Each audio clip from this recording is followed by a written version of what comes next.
Aí veio o Fabiano Lana. Essa matéria aqui é até boa. Porque ele está mostrando exatamente isso, que o problema que o Brasil está enfrentando, ele não começou agora. Não vem se escandalizar com o Banco Master, que o problema é muito mais profundo. Envolve o judiciário brasileiro. Ele fala, né? Caso Master, Supremo, investigador, promotor, julgador.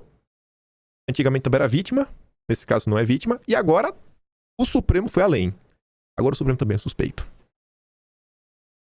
Uma crítica recorrente direcionada ao Supremo, desde a instauração dos chamados inquéritos das fake news de 2019, é que a instituição havia se tornado vítima, investigadora, promotora e julgadora da mesma causa.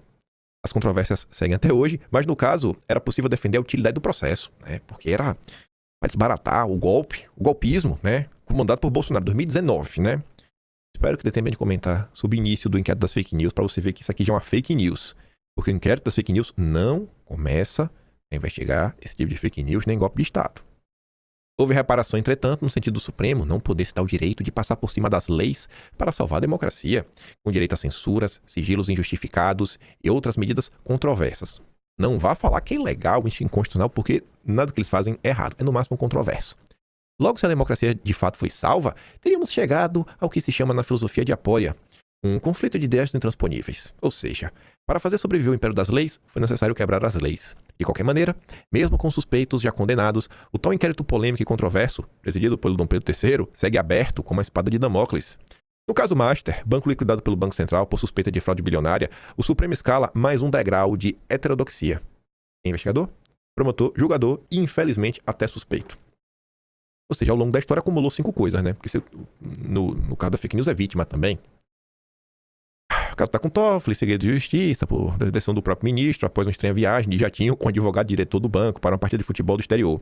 Mas, a não ser que os ministros tivessem investimentos milionários no banco, acima de R$250 mil, que o FGC não ia cobrir, não se pode dizer que sejam vítimas, o que é uma diferença para o caso das fake news.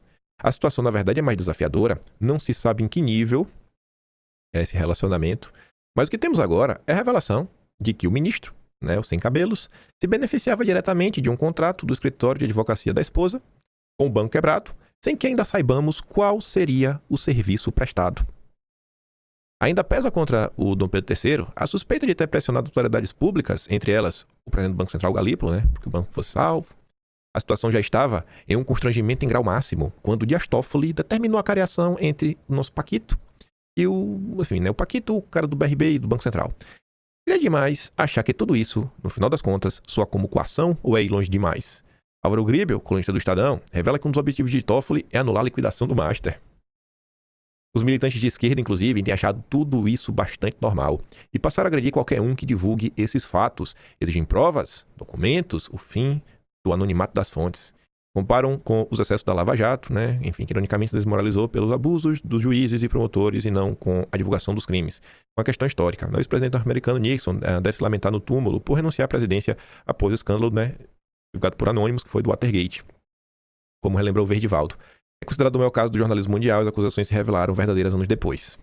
Vamos ver se a esquerda realmente está nessa. Né? A esquerda realmente está nessa. Né? Não tem toda a esquerda atacando, né, a fonte das informações, né, a Malu Gaspar, nem cobrando aí que algumas coisas sejam reveladas. Nem toda a esquerda. Mas ainda a gente falar sobre isso, até porque ele estava falando, né, que o inquérito das fake news continua aberto. Quase hoje, a Folha de São Paulo publicava: o Supremo se vê na mira em ano eleitoral, mesmo com fim de processo contra Bolsonaro. Por que será, né? Por que será? E na boa, achavam que a gente vai prender Bolsonaro, a gente vai ficar torturando ele na cadeia, o Centrão aí vai tentar fazer aquela extorsão básica, e aí a direita vai voltar pra casinha, e a direita vai desistir de ter um candidato a presidente. Era isso aí que vocês achavam que ia acontecer? Ministro do Supremo acredita que as eleições para o Senado vão manter a corte no centro das discussões políticas. O impeachment, né, como aqui acompanha. Essa avaliação indica que, para os ministros, nem mesmo o fim do processo contra Bolsonaro deve tirar o tribunal do alvo, o que justificaria, inclusive, uma decisão de manter abertos os inquéritos da corte que miram o bolsonarismo. Veja só, né? Você nem sabe, senão vamos deixar o inquérito aberto porque a gente não sabe dia de amanhã. Ou seja, esses inquéritos, eles não são sendo utilizados para investigar algo, mas são uma ferramenta de punição e não sei mais o que. Estimativas feitas por 4 integrantes da corte. É curioso, né? 4 ministros falam com a Folha de São Paulo. Eles preveem que 12 políticos podem conquistar cadeiras no Senado com críticas ao Supremo como parte importante de suas campanhas. Pra tu ver, né? 12. Eles já devem ter mapeado o Estado e os candidatos. Rapaz, que coisa, viu? Provavelmente esses 12 aí são fortes candidatos a ficarem inelegíveis, se derem o mínimo motivo. Membros da corte ouvidos sob reserva não acreditam que o plano bolsonarista de preencher o Senado com número suficiente para aprovar pedidos de impeachment, né, possa vingar, mas avaliam que a ofensiva contra o tribunal vai perdurar durante, né, o período eleitoral. Aí diz que o Supremo tem avaliado suas armas para enfrentar momentos de pressão. Curioso isso, né? A República, né? Da eleição, né? Tem que ter armas. Muito democrático tudo isso. Perguntar, cadê o Tony Volpon? O nosso grande ex-diretor do Banco Central. Tony Volpon, cadê você, irmão? Nos ajude, Tony Volpon. Você e o Breia, lá da Nord Investimentos. Tem que botar vocês dois, pô, pra salvar o Brasil. Porque vocês dois parece que, assim, só pensa em dinheiro, vende até a mãe se for necessário, parece, pô. Na visão de ministros, a existência de inquéritos que atinjam o bolsonarismo pode funcionar como arma de defesa a ataques desse grupo. Ataques, viu? O que ataque é crítica na internet. Não pode, rapaz. Dom Pedro III tem indicado a necessidade de prorrogar os inquéritos, sob o argumento de que o cenário político deve ser conturbado no próximo ano. As eleições de 26, aí veja o que eles dizem, né? Essa informação é boa.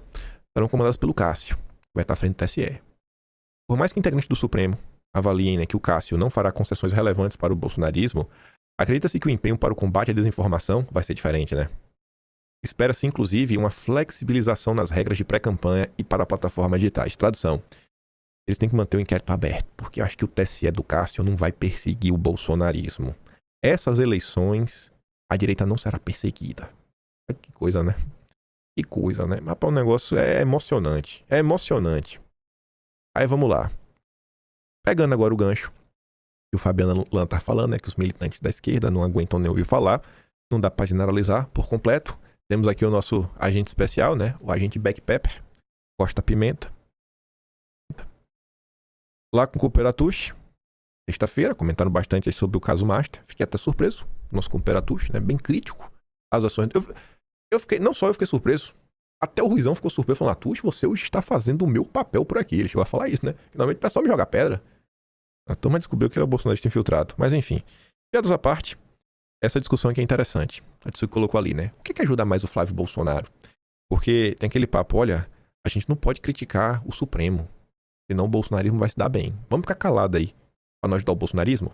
Podemos fazer um pacto de silêncio ou um pacto de defesa intransigente de tudo que o Supremo fizer pelo bem da democracia e do Lula? Enfim, o fato... Aí isso coloca, não quer ajudar mais o Flávio, o fato em si ou o fato da esquerda querer defender o fato em si? Dizem que outros presidenciáveis têm mais chances, mas tudo gira em torno de apenas o nome, né? Ou seja, a eleição de 2026 vai ser Lula versus Bolsonaro mais uma vez. E deixa o Ruizão falar. Eu conheço muitas pessoas, Rui, que dizem o seguinte: olha, isso aí tem toda a pinta de ser verdade, mas é melhor a gente não falar sobre isso, porque se a gente falar, se a gente minar a força do Alexandre de Moraes, a democracia vai cair, o Lula vai cair, tudo não sei o quê, ninguém se segura. Então, as pessoas, na verdade, não defendem o Alexandre de Moraes por convicção nele, propriamente, mas sim por um interesse político momentâneo. Como é que você vê isso? Então, primeiro esse comentário da moça aqui, né? Vai ser muito útil para o Flávio. O que é realmente útil para o Flávio Bolsonaro, para o Bolsonaro, para a família Bolsonaro, para a família Bolsonaro e todo mundo da direita, é o fato em si. Por exemplo, se eu fosse candidato da direita na eleição presidencial, eu ia aparecer com esse contrato do Alexandre de Moraes todo dia no programa gratuito da campanha eleitoral, todo santo dia. Quer dizer, o Flávio Bolsonaro não precisa da assessoria nem minha nem sua, Atush. Ele tem os fatos que atuam a favor dele. O que ajuda mais o Flávio Bolsonaro, vamos dizer assim, o fato em si ou o fato da esquerda brasileira querer defender o fato em si? Porque também isso é uma outra questão, quer dizer, quando a direita abraça, quando a esquerda, na verdade, abraça esta situação, mesmo constrangida por um contrato de 130 milhões, algumas pessoas acham que isso fortalece a esquerda. Eu, propriamente, acho que isso enfraquece a esquerda brasileira, mas também acho. Eu acho que a associação com o Alexandre de Moraes só enfraqueceu a esquerda desde o começo. Você provavelmente não concordará comigo, mas a esquerda ficou sócia de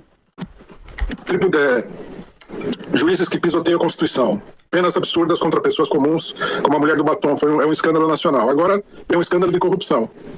É uma associação que você não quer ter. Né? Lógico que enfraquece a esquerda. Agora a situação escalou. Nós temos uma coisa que é indefensável. Né? Gostaria que as pessoas que estão ouvindo, a moça que falou isso daí, ouvisse. É indefensável. Não é a Globo. Há um contrato assinado, que é um contrato totalmente irregular, com a mulher de um ministro do STF. Se houvesse esse escândalo do André Mendonça, o pessoal que está defendendo o Alexandre Moraes aqui estava crucificando ele até a última geração da família dele. O Alexandre Moraes... Pegando essa fala, né? Isso é bem fácil de entender, essa analogia. Vocês já pensaram se fosse a mulher do André Mendonça? Eu nem coloquei aqui em vídeo, gente. Eu nem coloquei em vídeo, mas... Aí tu imagina, né? A gente vive num país que os caras estavam na live do Brasil 247, falando, ó, tem um contrato assinado. E eles estavam falando isso porque antes no chat, que a gente falou, ah, você vai acreditar na denúncia da lava-jatista Malu Gaspar? Cadê as fontes pra provar? O cara falou, irmão, o contrato existe, ele tá assinado. Tu vê assim o nível de loucura que vive a esquerda no Brasil. Esse é o nível de loucura que vive a direita no Brasil, gente. Desculpa, a esquerda no Brasil. Sabe, assim, é surreal. Nem os caras que são bastiões da esquerda. O Brasil 247 é um canal de boa, acima de qualquer suspeita. Pô, os caras são lulistas assumidos. Os caras batem no peito, falam, eu sou PT, eu sou Lula. E o povo que assiste, não, mas o contrato é falso. Os caras falam, rapaz, o que aconteceu? É o nível de imbecilização que chegou nesse país, pô. É uma loucura. E os caras acham que não, né? O Dom Pedro III tá salvando o país. Tá nos protegendo do fascismo de Bolsonaro. Vamos terminar aqui só o finalzinho. Ele já cumpriu o papel dele também, por isso que o escândalo apareceu. Ele tirou o Bolsonaro da eleição. Ele já condicionou a eleição, tá certo? Então agora a situação já está mais ou menos resolvida. Não tem mais. A serventia do Alexandre Moraes já aprovaram, já foram as leis de censura na internet e tal. E de mais a mais, nós temos que entender o seguinte também, que a eleição, ao que todo mundo é unânime nisso, né? Estou me baseando na opinião alheia e um pouco na minha observação direta. A direita vai passar o rodo nessa eleição. Vai passar o rodo, né? A direita vai passar o rodo na eleição.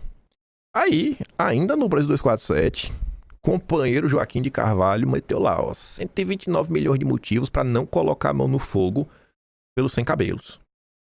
Setores da esquerda adotam uma defesa ingênua e apaixonada do ministro, como se qualquer questionamento fosse um ataque à democracia. E vai lá.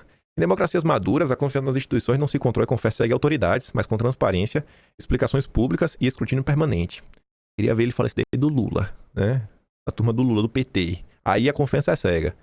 É por isso que o debate em torno de Dom Pedro III não pode ser interditado por paixões políticas nem por lealdades automáticas. Há hoje pelo menos 129 milhões de motivos para perguntas legítimas continuarem sendo feitas. O caso é conhecido. O escritório da mulher do ministro firmou o contrato, 129 milhões. Até agora, porém, o ministro não explicou publicamente as circunstâncias desse contrato, nem respondeu a questionamentos sobre possíveis conflitos de interesse decorrentes da posição que ele ocupa no Supremo. Também não se sabe quanto desse valor efetivamente foi pago, já que eles não se manifestaram sobre o tema. Aí fala da Malu Gaspar, que revelou, a do Galípolo, em off, pipipopopô, enfim. Trata-se de uma informação jornalística que até aqui não foi esclarecida, nem confirmada publicamente pelos envolvidos. E é justamente por isso que permanece no terreno das perguntas, não das certezas. É verdade que o silêncio é um direito. O contrato é entre partes privadas e ninguém é obrigado a se autoincriminar ou a se explicar fora dos limites da lei. Mas também é verdade que questionar é um dever do jornalismo, sobretudo quando há figuras públicas, cifras vultosas e potenciais impactos sobre a credibilidade das instituições. Transparência não é punição, é requisito básico da vida republicana. O quadro se torna ainda mais sensível quando se observa o papel do Toffoli, né, em investigações conduzidas com pouca transparência e em desacordo com princípios jurídicos elementares segundo os críticos. Ao agir dessa forma, Toffoli acaba contribuindo para lançar desconfiança sobre setores do Supremo, em meio que muitos já classificam como o maior golpe financeiro da história do Brasil. Mesmo que irregularidades não venham a ser comprovadas, a forma como os processos são conduzidos importa e muito. Chama a atenção nesse contexto a reação de setores da esquerda, que adotam uma defesa ingênua e apaixonada pelo careca, como se qualquer questionamento fosse automaticamente um ataque à democracia. Esse comportamento ajuda a explicar por que a direita cresce enquanto a esquerda perde espaço junto ao eleitorado. Ao criar mitos e blindar figuras de poder, parte da esquerda se afasta daquele que deveria ser o verdadeiro motor da história, a classe trabalhadora, não indivíduos elevados à condição de heróis intocáveis. Ele tá falando certo aqui, tá chamando a esquerda pra autocrítica. Ó, cuidado aí, viu? Quem vocês apoiam, batem palma, se associam. Porque a direita tem isso, né? Deu 2 gritos contra a Lula, contra o Moraes, já virou herói pra direita. O inimigo do meu inimigo é meu amigo, agora no momento de falar disso, não, vamos lá, o cara falando, ó, Cuidado aí, viu, com quem vocês estão se aliando. Questionar a autoridade não é flertar com o autoritarismo, é praticar cidadania. E enquanto perguntas legítimas seguirem sem resposta, ninguém deveria colocar a mão no fogo, nem pelo Careca, nem por qualquer outro ocupante do poder. Na live completa com o Ruizão, o Atushi disse que lá no 247, eles tomaram como decisão editorial dar liberdade para qualquer um falar o que quiser, defender de forma cega ou ficar de forma contrária. Dá pra ver que o Joaquim de Carvalho, né, tá contra. Já a Helena Chagas diz que impeachment de Dom Pedro III hoje pode ser o de Lula amanhã. Ou seja, você tem que defender. Porque ele é que resguarda a democracia brasileira. Se o cara quer cair, Lula cai. Bom, eu acho que ela confirma, né, com notas como essa. Eu nem vou entrar no texto, que é basicamente só falando sobre isso. E, na verdade, né, Lula só tá onde tá porque é sustentado pelo Supremo, né? É a marionete do Supremo, Lula, né? Acaba por confirmar.